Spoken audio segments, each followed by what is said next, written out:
Mis hermanos, muy buenas noches. Qué privilegio poder estar aquí nuevamente con ustedes para considerar la palabra de Dios.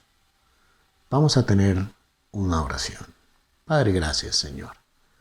Gracias por este privilegio de poder considerar esta palabra tuya, Señor. Gracias porque podemos disponer nuestro corazón y nuestra mente guiados por tu Espíritu Santo en el entendimiento de tu palabra. Ayúdanos a entenderla, Señor, y ayúdanos a aplicarla en nuestra vida. Te lo clamamos en el precioso nombre de tu Hijo Jesucristo y ponemos en ese nombre, Señor, este tiempo en tus manos. Amén. Amén, mis hermanos. Estamos en un tiempo difícil, estamos en un tiempo de pandemia, se corre muchísimo con la vacuna para el COVID-19. Pero también estamos en un tiempo en donde pueden haber otras afecciones. Veíamos el miércoles pasado, nos exponía el pastor Eric el estrés, cómo afecta, cómo esa ansiedad afecta en estos tiempos. Y hoy vamos a considerar otra, el desánimo. ¿Habrá vacuna para el desánimo? Bueno, veamos qué nos dice la palabra de Dios. Desánimo. ¿Has sentido desánimo alguna vez? Porque si no lo has sentido es porque ya estás en el cielo, porque en el cielo no hay desánimo. Se cuenta que una vez Martín Lutero estaba en una situación penosa, estaba intranquilo por sus propios pecados, por la maldad del mundo, por los peligros que rodeaban en ese momento, las acechanzas que estaban sobre la iglesia. Y en ese momento su esposa, vestida completamente de negro, de luto, entra a la habitación y se acerca a su esposo y con gran sorpresa él le pregunta, oye, pero ¿y quién murió? Sorprendido estaba él por la forma en que ella se había vestido. Y le dice ella, ¿cómo? ¿No sabes? Dios en el cielo ha muerto. Martín Lutero responde, en ese momento y le dice, ¿pero cómo puede morir Dios? Él es inmortal, eso no es cierto. Dice, ¿cómo así que no es cierto? Pues indudablemente, ¿cómo puedes dudar? Es cierto que Dios está en el cielo y es cierto que nunca morirá. Entonces, si Dios no está muerto, ¿por qué estás tan desalentado? ¿Por qué estás tan abatido? Y en ese momento, Martín comprendió cuán sabia era su esposa y al final dominó su desánimo y siguió adelante. Bien, mis hermanos, vamos a ir a nuestras Biblias. Vamos a este texto bíblico en la segunda epístola de Pablo a Timoteo, su amado discípulo, pastor, anciano de la iglesia. Capítulo 2. Vamos al capítulo 2 de Timoteo, desde el versículo 1 al versículo 10. Vamos a ir considerando algunos versículos de este pasaje. Quisiera que tuvieran sus Biblias abiertas para ir tomando versículo por versículo. El desánimo, mis hermanos, hace parte de la vida de muchos hombres de Dios. Moisés se desanimó. Y se desanimó tanto que llegó un momento en que, a punto de tirar la toalla, le dijo a Dios que se encargara a él de sacar el pueblo de Egipto. Elías se desanimó. Y se desanimó a tal punto que quiso morir. Jonás se desanimó. Le pidió a Dios que le matara. David, el hombre conforme al corazón de Dios, llegó a preguntarse en el Salmo 42, versículo 5, ¿por qué te abates, oh alma mía, y te turbas dentro de mí? Pero la determinación de David fue, espera en Dios, porque aún he de alabarle, salvación mía, Dios mía. Y esa determinación debe ser la de todos aquellos que pasan por tiempos donde el desánimo gobierna y donde parece no haber salida. Mis hermanos, como decíamos, la presente pandemia ha estado generando otro virus, aparte del COVID, el virus del desánimo. Y si bien es cierto que para el primero, para el COVID, todavía no se ha encontrado vacuna, sí la hay para el desánimo. Y ese es nuestro tema de hoy. Veamos pues en qué consiste la vacuna del desánimo basados en este pasaje de 2 de Timoteo. Hemos estructurado este estudio en 3 bloques. El primero, esforzándonos en la gracia de Jesús. Esforzarnos en la gracia de Jesús. ¿Qué es ser esforzado? Según el diccionario, es ser valiente, decidido, luchador, animoso, alentado, de gran corazón y espíritu por ser alguien o en algo. Estar en disposición de poder hacerlo. En el versículo 1 del pasaje de 2 de Timoteo dice, capítulo 2, tú pues, hijo mío, esfuérzate en la gracia que es en Cristo Jesús. El imperativo es esfuérzate. Dios pudo haberles entregado a los israelitas la tierra prometida de una vez, en lugar de durar 40 años en el desierto. ¿Acaso no merecían esto después de semejante tiempo de pruebas? Sin embargo, unido a la seguridad de la entrega de la tierra, a Josué se le dice en varias ocasiones, esfuérzate y sé valiente. Josué capítulo 1, versículo 6. Pero no solo que se esfuerce, sino que sea muy valiente. Versículo 7 de ese mismo pasaje. Y le vuelve a decir no solo que se esfuerce, sino que le da la orden. Mira que te mando. Versículo 9.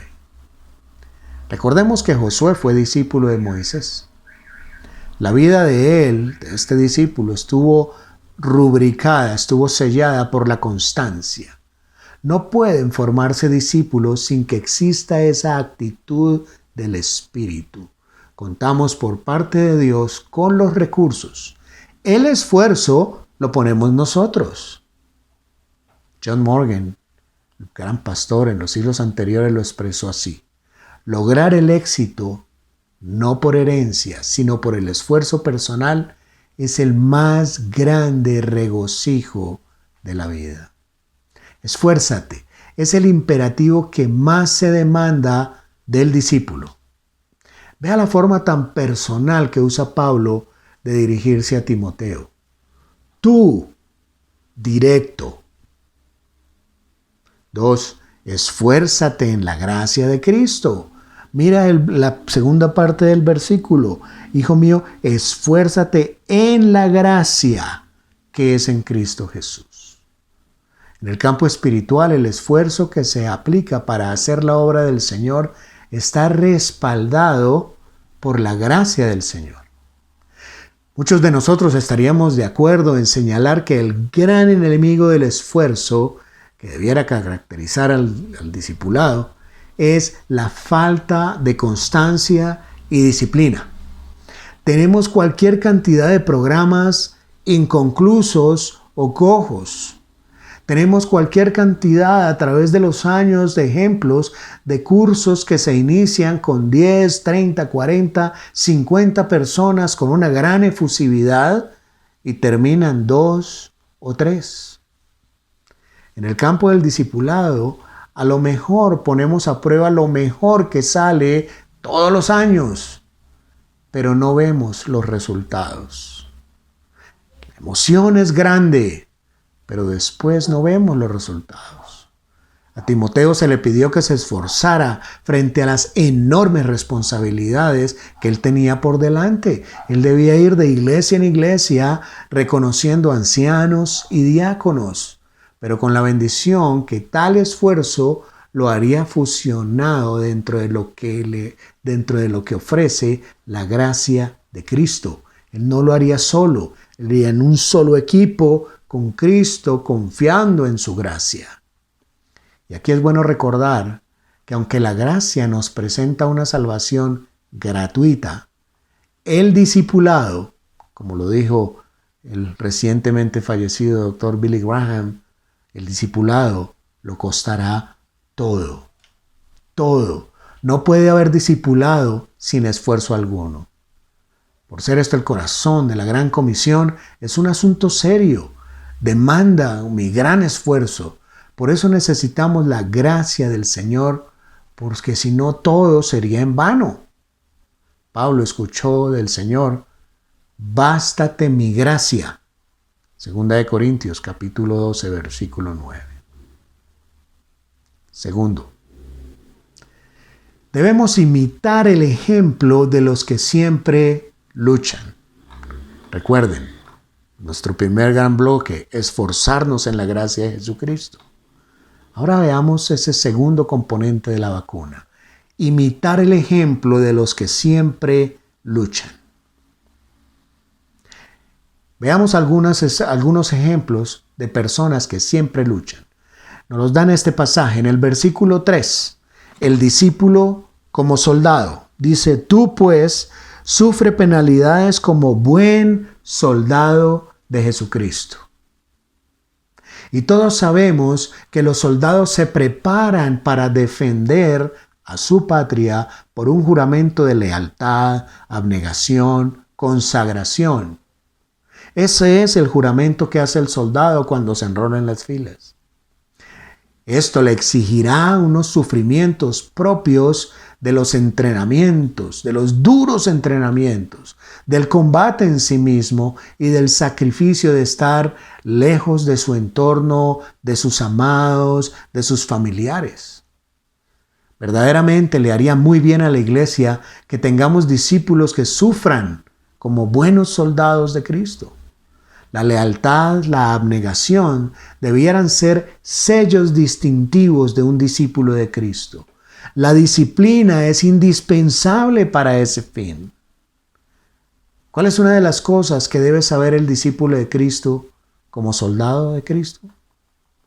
Por un lado, debe saber que debe estar listo para sufrir penalidades, pruebas, hambre, peligros, trabajos, cansancios, persecuciones y tal vez hasta prisión.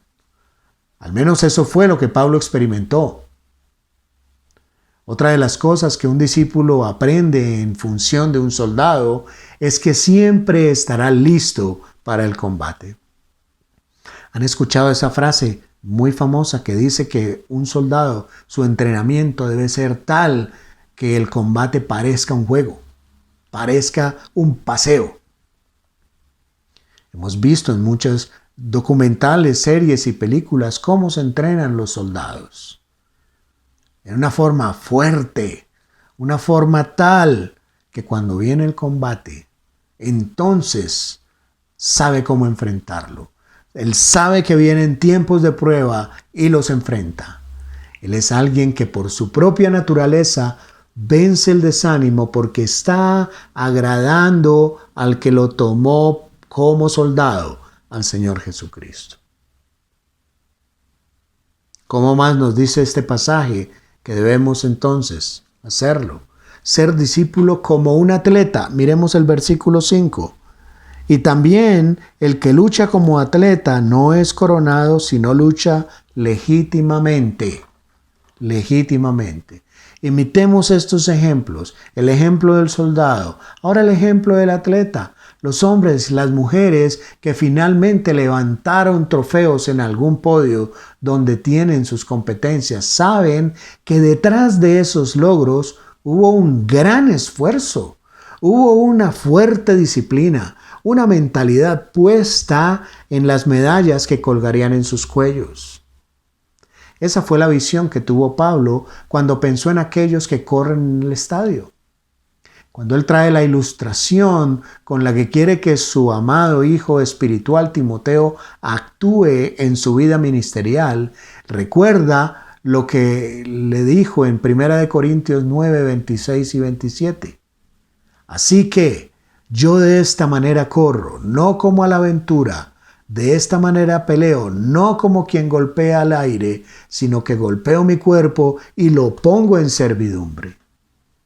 Al hablar del desánimo en la vida cristiana, nada más desafiante que tener la mentalidad del atleta. El discípulo cristiano como atleta, en lugar de quejarse de todo, en lugar de andarse lloriqueando, golpea su cuerpo porque es tan propenso a abandonar la carrera que tiene que hacerlo. tiene que pellizcarse. Como dijo Pablo, lo pongo en servidumbre. Al hacer esto, su ánimo siempre estará arriba. Tenga usted la mente triunfadora de un atleta. Y por cierto, tenemos algunos en la congregación. Veamos el discípulo como agricultor. Versículo 6. El labrador, para participar de los frutos, debe trabajar primero, le dice Pablo a Timoteo. El labrador trabaja muy duro en la preparación de la tierra, en la siembra de la semilla.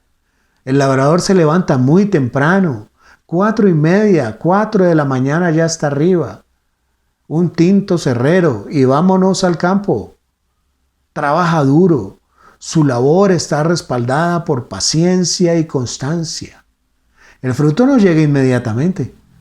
Habrá que esperar un tiempo y la misma naturaleza determina la velocidad y determina cómo va creciendo, cómo va desarrollándose el fruto del labrador.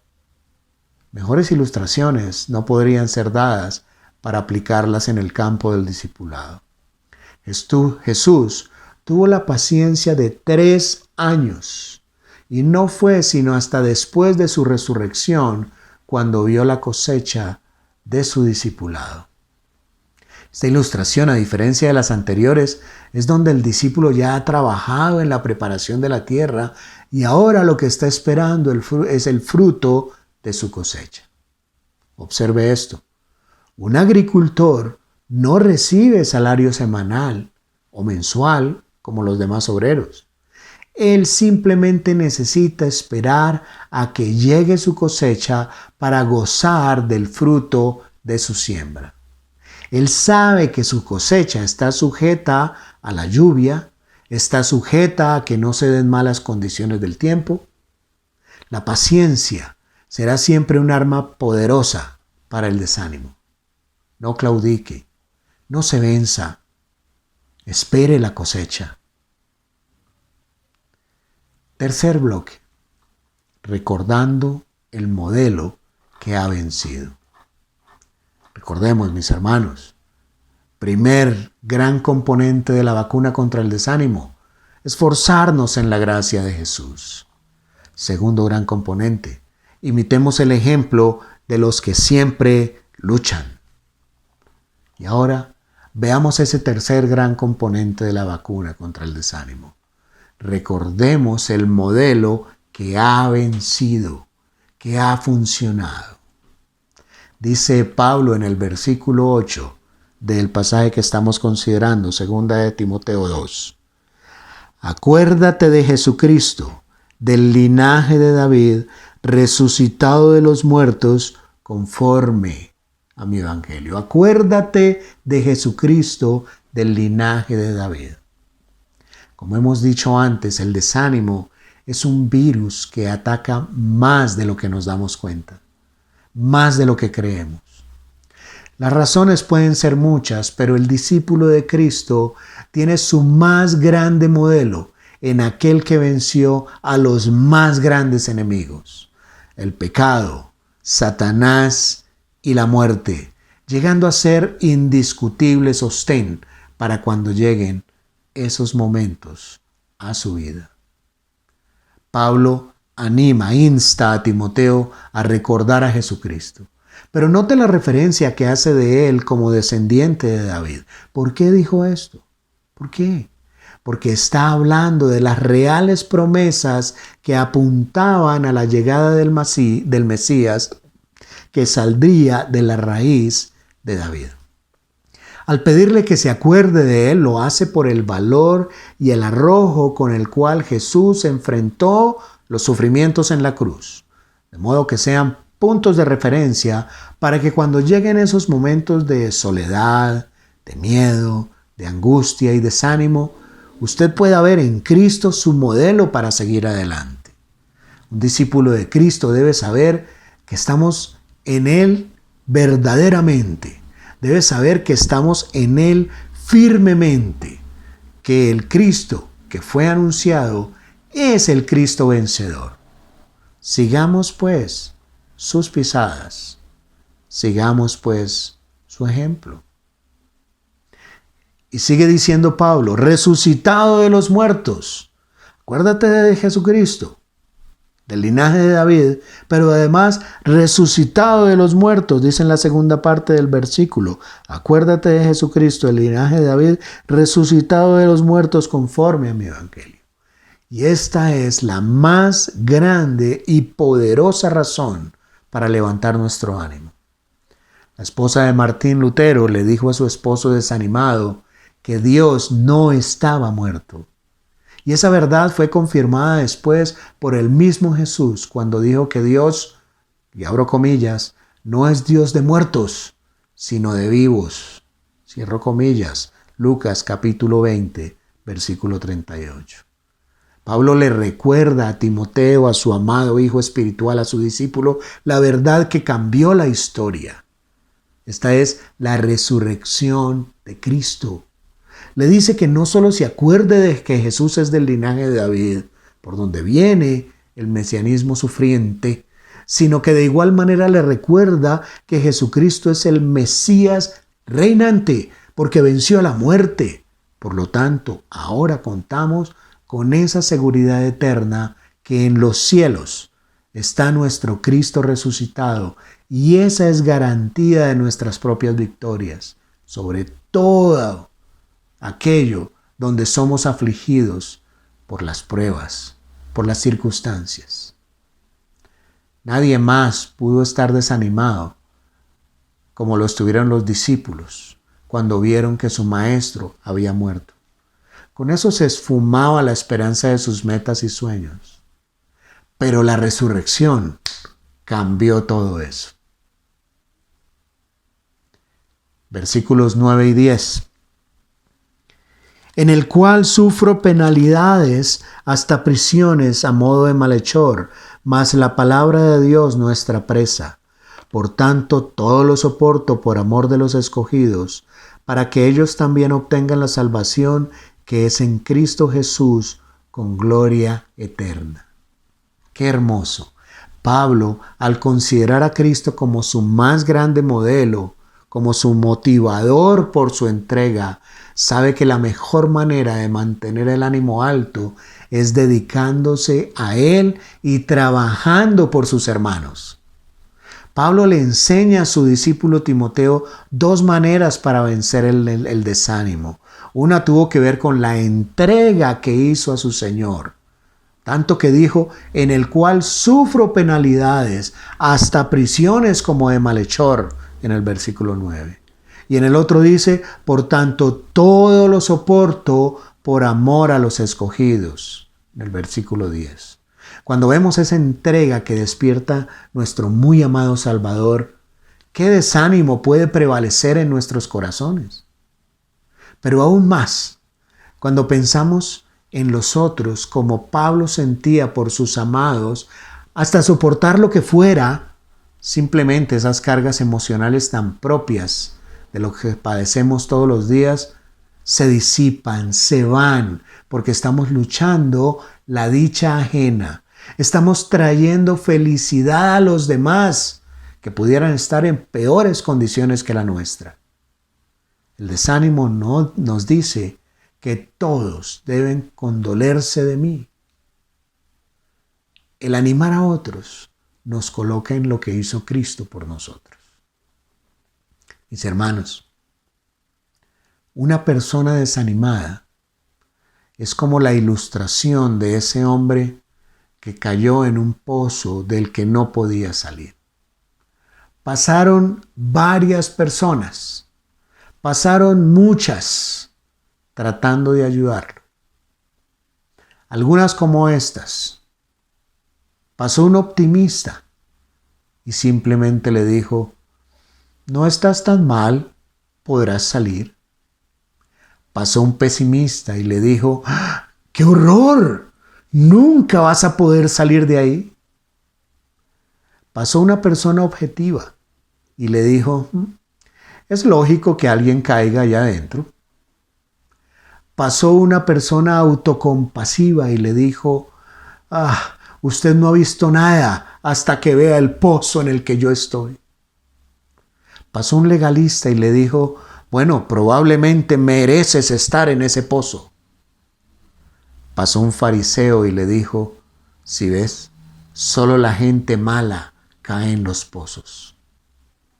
Pasó un carismático y le dijo, tranquilo, solo confiesa que no estás en el pozo.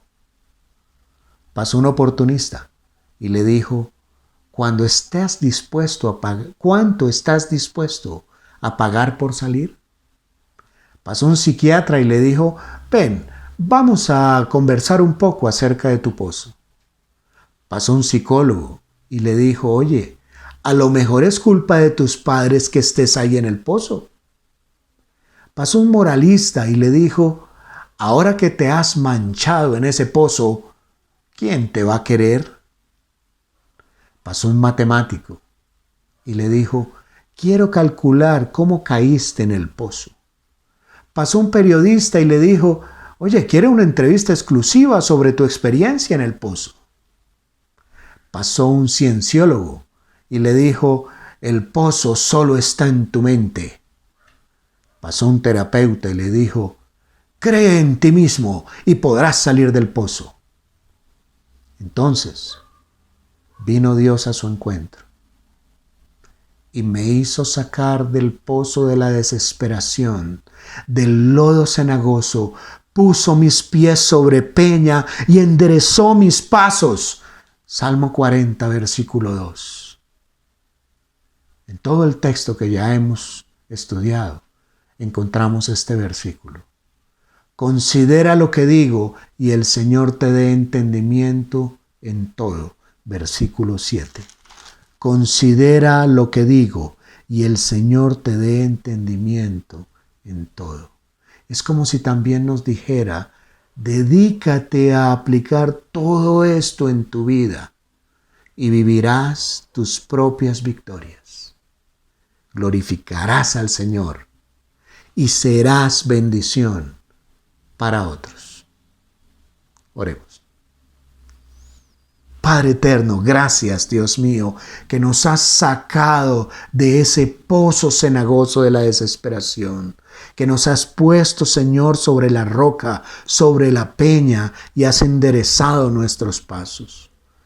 Gracias, Dios mío, por llevarnos de victoria en victoria y permítenos glorificar tu nombre y permítenos ser bendición para otros. Gracias, Padre eterno, por esta tu palabra de verdad que nos anima, nos levanta y nos catapulta y nos impulsa, Señor. Bendito seas, Padre eterno, por tu amor, por tu verdad, por tu misericordia, por tu consentimiento a nuestra vida.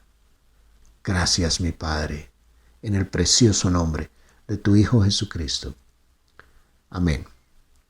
Amén, mis hermanos, tengan ustedes una feliz noche.